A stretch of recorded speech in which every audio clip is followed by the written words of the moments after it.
खुदीराम बोस, सुब्बा सहनी और पंडित सहदेव जाके की भूमिका बोल रहे थे। आज चौथे चरण का मतदान चल रहा है।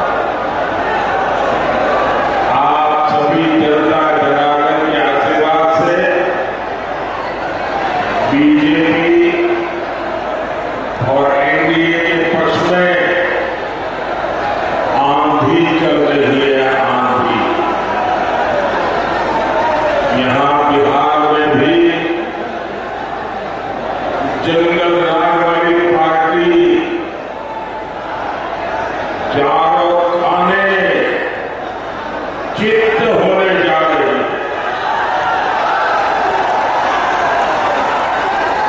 और मैं हिंदुस्तान में जहां जहां गया,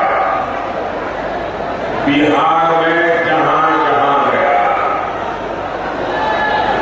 एक ही आवाज आ रही है, एक ही स्वर सुनाई दे रहा है। फिर एक बार, फिर एक बार, फिर एक बार आपको दें, इसका निर्णय करने का चुनाव। देश कांग्रेस वाली कमजोर, डरपोक और अस्थिर सरकार बिल्कुल नहीं चाहता। आप अपने मोहल्ले में भी ढीला ढाला पुलिस वाला पसंद करते हैं क्या? ढीला ढाला टीचर पसंद करते हैं क्या? टीचर भी मजबूत चाहिए कि नहीं चाहिए? जरा जवाब दीजिए। टीचर भी तो मजबूत चाहिए ना, मोहल्ले का पुलिस वाला भी मजबूत चाहिए ना। तो फिर देश को प्रधानमंत्री मजबूत होना चाहिए कि नहीं होना चाहिए? डरपोक प्रधानमंत्री देश चला सकता है क्या? आप कल्पना कर सकते हैं, ये लोग इतने डरे हुए हैं, इतने डरे हुए हैं, इनको रात में सपने में भी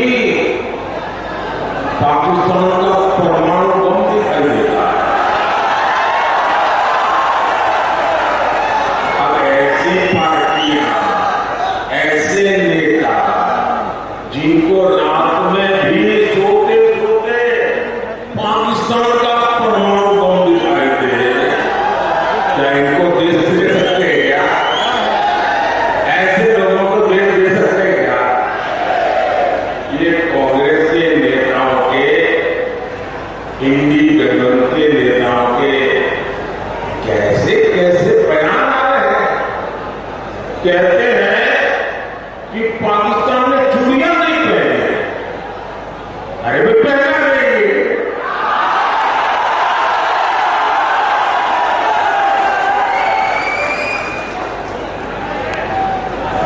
अब उनको आटा भी चाहिए, उनके पास बिजली भी नहीं है। अब हमें मालूम नहीं है कि उनके पास चूड़ियां भी नहीं है।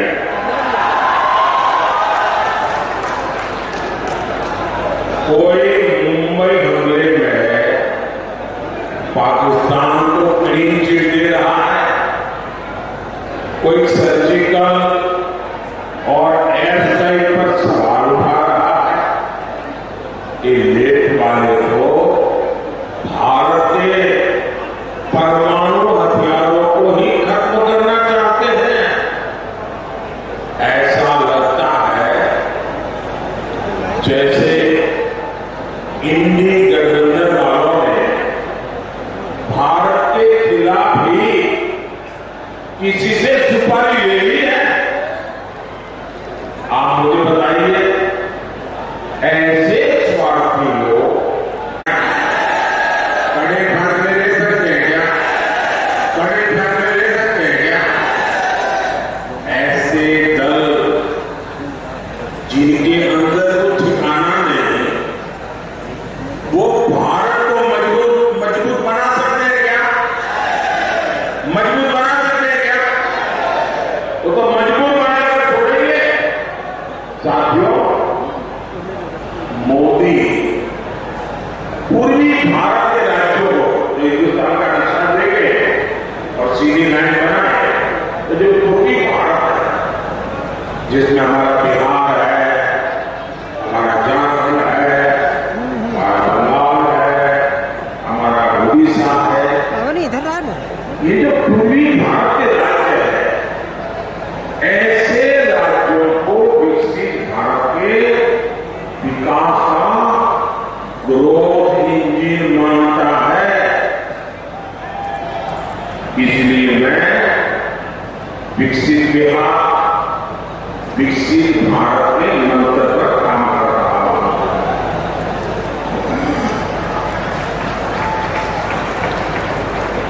बिहार में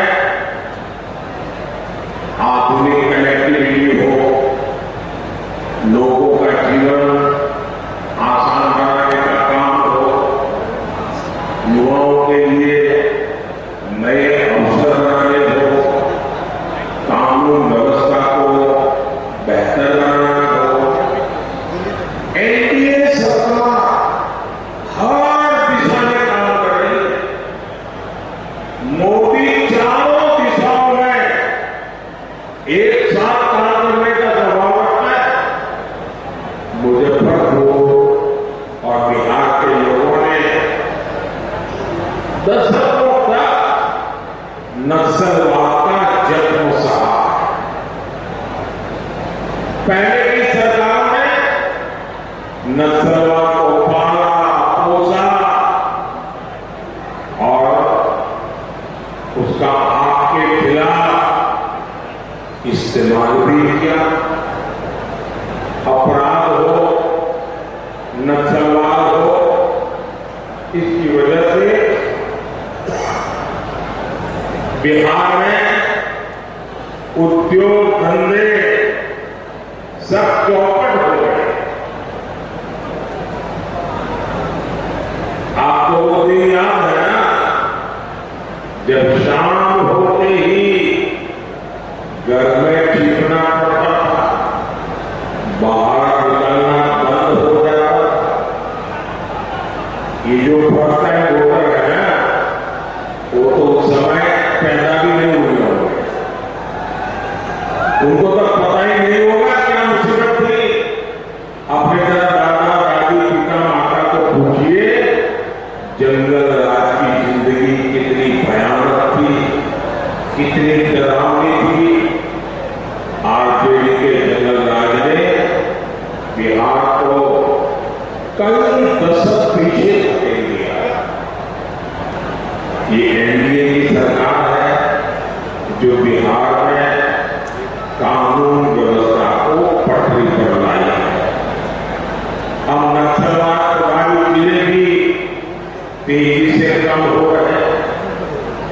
जब शांति स्थापित हो रही है तो उद्योग भी लौट रहे हैं, निवेश भी आ रहा है। और आप जानते हैं, जब निवेश आता है तो रोजगार के भी मौके बढ़ाता है। साथियों, कांग्रेस और आरजेडी का इंडी गठबंधन भारत को बांटने में ही जुटा है। ये समाज को आपस में लड़ाकर अपने वोट बैंक के पुष्टि करने में लगा है। आप लोग जानते हैं, कर्नाटका कांग्रेस सरकार ने क्या किया, ये समझने जैसा है। कर्नाटका में कांग्रेस की सरकार है, उन्होंने क्या किया, रातों रात वहां जितने भी मुस्लिम जातियां हैं, सबकी सब 100%, सबके सब मुसलमानों को एक रात में हुक्म निकाल करके, ऑर्डर निकाल करके ओबीसी बना दिया। इसके काम क्या हुआ,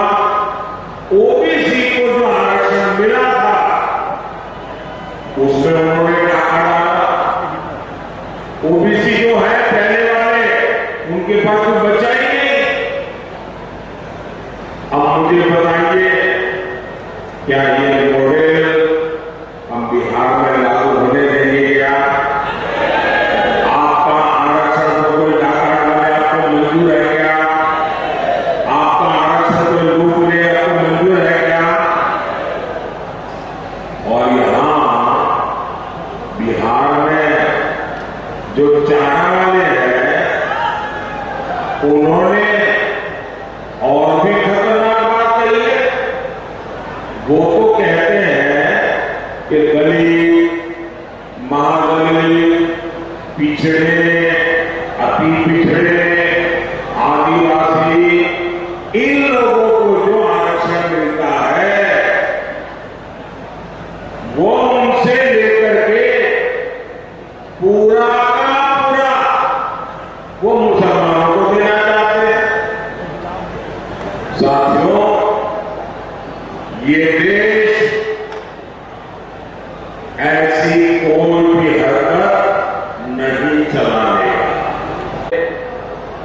दलित, पीड़ित, आदिवासी, वंचित, ओबीसी का आरक्षण रोकना चाहते हैं, तो जरा निकलो, ये मोदी है, जान की बाजी लगा दूंगा, लेकिन आपको न संविधान को हाथ लगाने दूंगा, न धर्म के आधार पर आरक्षण करने दूंगा, और न ही एससी, एसटी, ओबीसी का आरक्षण छीनने दूंगा। और इसलिए मोदी किसी को धर्म के आधार पर आरक्षण नहीं देंगे, और ये मोदी की गारंटी है। साथियों, हमारी प्रतिबद्धता बिहार के युवाओं के सपनों को पूरा करना है।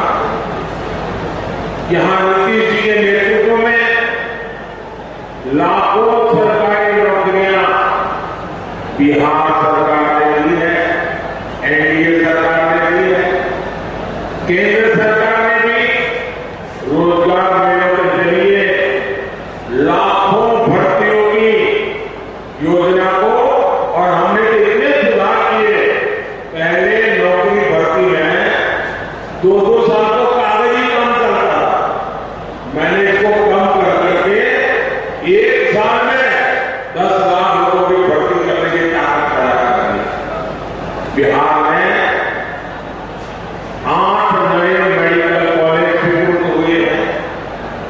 बिहार में 10,000 से ज्यादा आयुष्मान आरोग्य मंदिर बने। बिहार में 500 से ज्यादा जनऔषधि केंद्र खुले।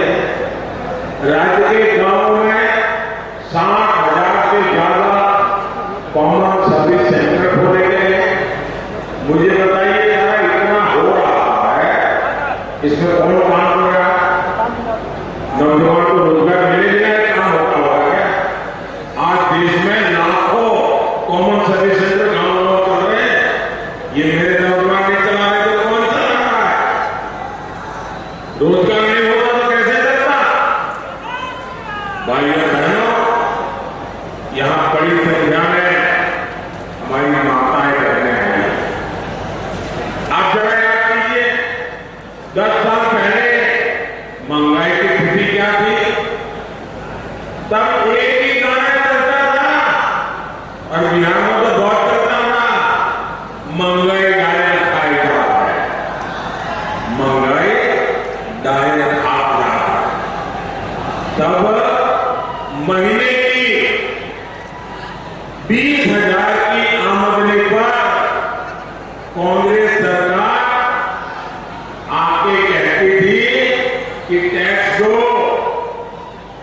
आज मोदी ने ऐसा सुधार किया है कि 50-60 हजार रुपये की आय तक आपको एक नया पैसा भी टैक्स नहीं देना होगा। अब ये बचत हुई कि नहीं हुई? तब गरीब को फोन भी नहीं रख सकता था, फोन करना भी महंगा था। आज तो हर किसी के पास, यहाँ जितने लोग बैठे हैं